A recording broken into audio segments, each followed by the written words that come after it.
కాషాయం కదిలిందిర కాషాయం చేతగాని ఎమ్మెల్యే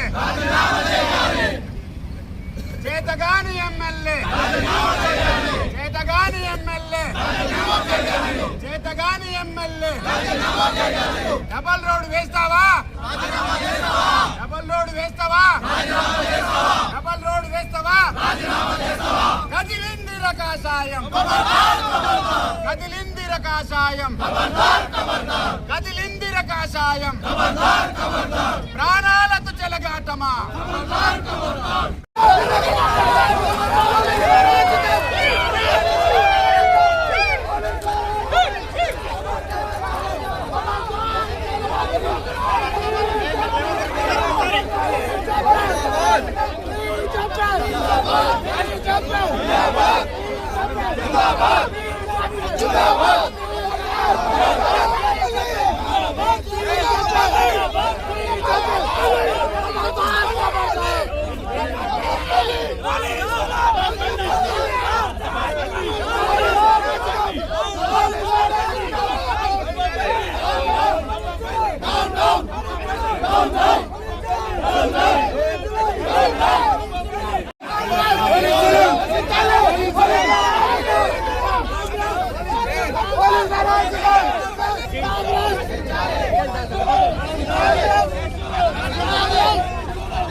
ఫోటో ఫోటోలు అదే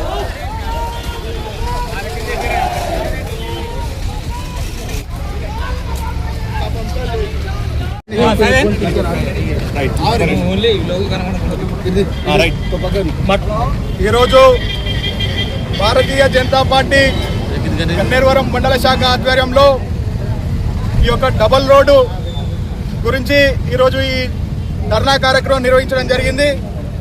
ఏదైతే గుల్లపల్లె నుంచి పుత్తూరు వరకు డబుల్ రోడ్డు వేస్తామని చెప్పేసి 100 రోజుల్లో పనులు పూర్తి చేస్తా అని చెప్పిన ఆ కవంపల్లి నేటికి 32 నెలలైనప్పటికీ కూడా ఈ పనులు ఇలాగే ఉన్నాయి.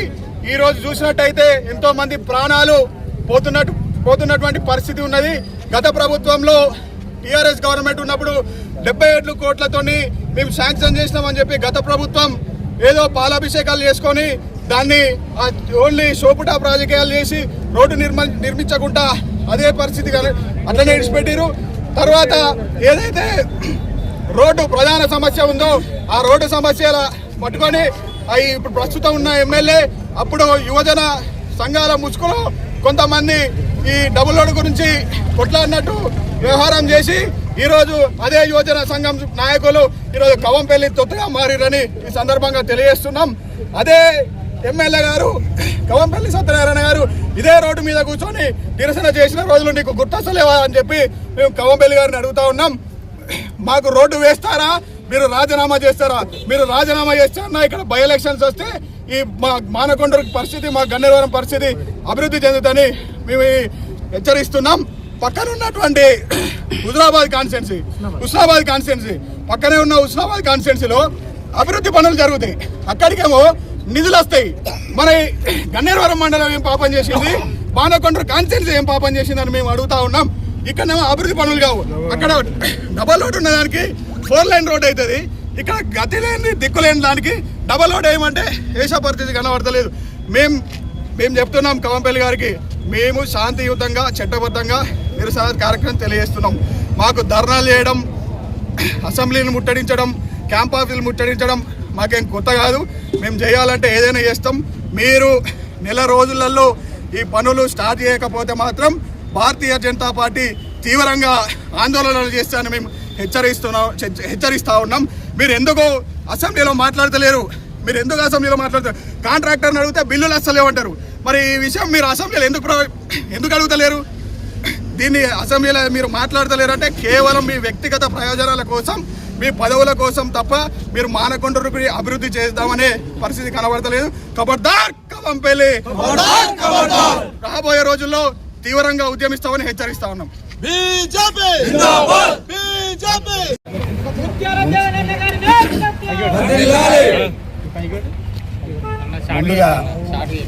ముందుగా ఏ ప్రజా సమస్య వచ్చినా కూడా చేదోడు వాదోడుగా నిలుస్తున్నటువంటి పాత్రికేయ మిత్రులకు ప్రత్యేక ధన్యవాదాలు. మొదటగా ఇంత చేతగాని చావజచ్చిన నికృష్టపు దుర్మార్గపు ఎమ్మెల్యేను నాకు తెలిసి 119 నియోజకవర్గాల్లో ఏ ప్రజానికం కూడా చూసుండదు. ఎందుకనంటే ఈ డబల్ రోడ్డుకు సంబంధించి మొట్టమొదటిగా బీజేపీ తరఫున పాదయాత్ర చేపట్టినాం. అప్పుడున్న మండల శాఖ ఆధ్వర్యంలో. ఆ తర్వాత అనేక రకమైన శాంతియుతంగా రోడ్డు పైన నాటేసి నిరసన తెలిపినాం. అలాగే గుంతలు పూడ్చి, ఏదైతే వర్షాకాలంలో ప్రజలు ఇబ్బంది పడుతున్న గుంతలు పూడ్చి కూడా ఆ రకంగా కూడా ఈ పిట్లనైనా కళ్ళు తెరుచుకుంటే ఎమ్మెల్యే గారు కానీ అట్లా కూడా చేసినాము. ఆ తర్వాత యువజన సంఘాలు గుండ్లపల్లి కాడ వాళ్ళు ఒక ధర్నా చేస్తే చీమలు పెట్టిన పుట్టలో పాముస్ వచ్చినట్టు వచ్చి నువ్వు అందులో ఏం ప్రగల్భాలు పలికినావు? 100 రోజుల్లో నేను రోడ్డు పనులు పూర్తి చేపిస్తా, మొదలు పెట్టిస్తా అని చెప్పి సిపాయి మాటలు మాట్లాడినావు. మరి ఇప్పుడు ఆ మాటలన్నీ గుర్తుకొస్తలేవా? నువ్వు ఇప్పుడు మండలానికి వస్తే నువ్వు ఆరాంగా ఫార్చ్యూనర్లో 40-50 లక్షల కార్లు వచ్చి పోతున్నావు. నీకేం ఏర్పడతలేదు. మా బండి ఎక్కువ తెలుస్తుంది మా బాధలు ఏందనేది. ఒక బాలింతరాలు బండి మీద తీసుకుపోవాలని సగటు పేదవాడు ఎంత బాధపడుతుండు. రేపు పొద్దున ఏదైనా జరగకూడదు జరుగుతూ బాధ్యుడవాడు. ఆల్రెడీ ఆ రోడ్డు పైన ప్రయాణించి ఎంతోమంది గాయపడ్డరు. చాలామంది, కొంతమందికి తెలియకుండా మనకు బయటికి రాలే కానీ ఒకరిద్దరు చనిపోయిన సందర్భాలు కూడా ఉన్నాయి. అనుకోని పరిస్థితుల్లో కొన్ని గ్రామాల ఒకరిద్దరు చనిపోయారు, చాలామంది గాయపడ్డరు. ఇప్పటికి నిత్యం మేము కూడా ప్రయాణం చేస్తున్నాం. వాళ్ళ ప్రాణాలతో చెలగాటమాడుకుంటా నీవు అధికారాన్ని అనుభవించుకుంటా కోట్లు కట్టించుకుంటున్నావు. రేపు పొద్దున ఇదే రకంగా నీ తీరు కొనసాగితే, నీ నియంత్ర పాలన కొనసాగితే, నీ నిర్లక్ష్య ధోరణి కొనసాగితే ఈ క్యాంప్ ఆఫీస్ ముట్టడే కాదు, నీ ఇంటిని కూడా ముట్టడిస్తాం. ఇక్కడికి వచ్చిన తర్వాత నిన్ను ఏ ఊర్లో కూడా తిరగనేయకుండా చేసేంత సత్తా భారతీయ జనతా పార్టీకి ఉంది. మేము మా పార్టీ క్రమశిక్షణకు, మా పార్టీ సిద్ధాంతానికి, నియమ నిబంధనలు లోబడి శాంతియుతంగా ఎప్పుడైతే మేము ధర్నా చేస్తున్నామో దానికి ప్రజల ఆకాంక్షల మేరకు, ప్రజల సమస్యలు ఉన్నాయని చెప్పేసి వాళ్లకు న్యాయం జరగాలని చెప్పి మేము చేస్తున్నాం. ఇప్పటికైనా నువ్వు గుర్తించకుండా నీ ఇష్టం వచ్చినట్టు చేస్తా, ఎవడేమనుకుంటా నాకేంది, నేను ఈ మానకొండూరుకు రాజు, నీ రాజ్యం నాదన్న ఫీలింగ్లు ఉన్నావు. నువ్వు పెద్ద పెద్ద రాజ్యాలే కూలిపోయిన సందర్భాలు ఉన్నాయి. ప్రజలకు కోపం వచ్చినప్పుడు, ప్రజలు కడుపు మండినప్పుడు, ప్రజల ఆక్రోశానికి పెద్ద పెద్దోళ్ళే బలైపోయినారు. నువ్వెంత ఈ మొత్తం తెలంగాణ అనుకున్న కేసీఆర్నే పక్కన పెట్టిన సందర్భం చూసినాం మనం తెలంగాణలో. నీది ఒక అందులో 119 నీదో నియోజకవర్గం. రేపు పొద్దున ఎలక్షన్ల దాకా నన్ను అడిగేటోడు ఎవరు లేడు అనుకుంటున్నావు కావచ్చు. నిన్ను తిరగనీయకుండా చేస్తాం. ఇక్కడ నువ్వు వేసిందేంది మానకొండూరుకి ఇప్పటి వరకు? పక్కనున్న హుస్నాబాదు, సిరిసిల్ల, మరి పెద్దపల్లి నియోజకవర్గం కూడా పోదాం. ఎక్కడ రోడ్లు ఎట్లున్నాయి, నీ మానకొండూరులు ఎట్లున్నాయి? దీనికి అప్పుడున్న ఎమ్మెల్యే తీసుకొచ్చిండు. సరే మరి నీకు సొయ్యి ఉందా? అప్పుడు ఎమ్మెల్యే నిధులు కేటాయించిండు. మరి ఆ నిధులు ఎటువైనాయి, ఏమైనాయి అని చెప్పి అడిగే సొయ్యి కూడా లేపాయి. ఒకవేళ నీకు అనుమానం ఉంటే, నీ పార్టీలో నీకు విలువ లేదు, నీ మాటకు వాళ్ళు ఖాతరు చేస్తలేరు, నీ మాట ఇంటలేరు, వాళ్ళు నిన్ను పట్టించుకుంటలేరు అనుకుంటే మేము సిద్ధంగా ఉన్నాం. భారతీయ జనతా పార్టీ కావచ్చు, ఆల్ పార్టీసు, ప్రజలు కూడా కలిసి వస్తారు నీతోటి. పెట్టు 4 బస్సులు పెడదాం, పోదాం. ఎమ్మెల్యే మీ మంత్రి దగ్గరికి పోదామా, ముఖ్యమంత్రి దగ్గరికి పోదామా, మేమందరం మాట్లాడతాం. నీకు మాట్లాడే చేత కాకపోతే, నిన్ను పట్టించుకోకపోతే వాళ్ళు మేము సిద్ధంగా ఉన్నాం మా బాధలు చెప్పుకోవడానికి. కనీసం అవకాశం అన్న మా ముఖ్యమంత్రి గారితో చెప్పు, నీ బాగా దగ్గరని చెప్పుకుంటావు కదా, ముఖ్యమంత్రి గారితో చెప్పు, మా ప్రజలు వస్తారట. వాళ్ళు అనేక ఇబ్బందులు పడుతున్నారు, వాళ్ళ ప్రాబ్లం చెప్పుకుంటారట, రోడ్డు సమస్య ఉందని చెప్పి మేమే మాట్లాడతాం. నీకు భయం అవుతుంది కదా, నీ విలువ లేదు కదా నీ పార్టీలు. నీకు ఒక ఎమ్మెల్యే, నువ్వు ఉన్నత విద్యార్థి, గతంలో కాంగ్రెస్ పార్టీ జిల్లా అధ్యక్షుడు చేసినావు, నీ మాటకు విలువ లేదు, నిన్ను ఓట్లు పట్టించుకుంటలేడు అనుకో, మమ్మల్ని విలువ, మేము మాట్లాడతాం. ఆల్ పార్టీస్ తరఫున ప్రజాప్రతినిధులు వస్తారు, భారతీయ జనతా పార్టీ మేము మా నాయకులం వస్తాం, కార్యకర్త ప్రజలతో పాటు 4-5 బస్సులు పెట్టి వస్తాం, మాట్లాడదాం, సెక్రటరియట్కి పోయి మాట్లాడదాం. ఏది ఓటేసిన ప్రజలకు ఆ మాత్రం హక్కు కూడా లేదా? మేము వచ్చి మా సమస్యలు చెప్పుకునే అవకాశం కూడా లేదా? నువ్వు ఎట్లాగింటలేవు. ఇక్కడ ఉన్న ప్రజాప్రతినిధులకు, మీ పార్టీ ప్రజాప్రతినిధులకు పట్టింపు లేదు.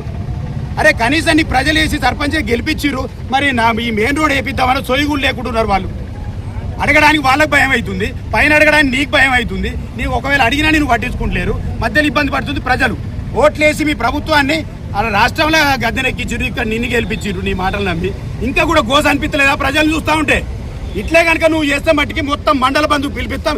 ఎప్పుడైతే కరోనా టైంలో లాక్డౌన్ చేసినావో మొత్తం ప్రభుత్వ యంత్రాంగాన్ని మొత్తాన్ని స్తంభింపజేస్తాం, నిన్ను రాకుండా చేస్తాం, నిన్ను గద్దె దించి దాకా ఊరుకోం బిడ్డ. ఇప్పటికైనా కళ్ళు తెరుచుకో, నీ నికృష్ట పాలన ఎట్లుందని చెప్పి నలుగురు నీ ప్రైవేట్గా పెట్టి నువ్వు ఎంక్వైరీ చేయించుకో, ఎంత దుర్మార్గ పాలన ఉందని ప్రజలు అనుకుంటున్నారు. ప్రజల బాధలు పట్టించుకొని నువ్వు ఉంటే ఎంత ఊడితే ఎంత? ఏం పనికి నువ్వు ఎమ్మెల్యే ఉండి? కనీసం ఒక రోడ్డు ఆల్రెడీ టీఆర్ఎస్ గవర్నమెంట్లకు శాంక్షన్ అయిన డబ్బులతో రోడ్ వేపియలేని నువ్వు కూడా ఒక ఎమ్మెల్యేనా? ఎన్ని రోజులు ఇబ్బందులు పెడతావు ప్రజల్ని? అయినా కూడా ప్రజలు కాంగ్రెస్ గవర్నమెంట్ రాష్ట్రంలో ఉందని ఇంతమంది ప్రజాప్రతినిధులు సర్పంచ్ని గెలిపించారు, వాళ్ళకి సోయలేపాయి, నీకు సోయలేపాయి. మీకు చెప్పేది ఒకటే, భారతీయ జనతా పార్టీ తరఫున, మా మండల శాఖ తరఫున ఒక్కటే డిమాండ్ చేస్తున్నాం. 30 రోజుల్లోపు రోడ్డు పనులు ప్రారంభించకపోతే మేము ఎంతకైనా తెగిస్తాం. ఎందుకంటే ప్రజల ప్రాణాలే మాకు ముఖ్యం. అధికారం కోసం ఎన్నడూ భారతీయ జనతా పార్టీ చూడలేదు, పదవుల కోసం ఎన్నడూ చూడలేదు. ప్రజల తరఫున పోరాడడానికి మాకు మా బండి సంజయ్ నేర్పింది ఒకటే, ప్రజా సమస్యలపైన పోరాడండి, ప్రజల గుండెల్లో ఉండురని చెప్పిండ్రు.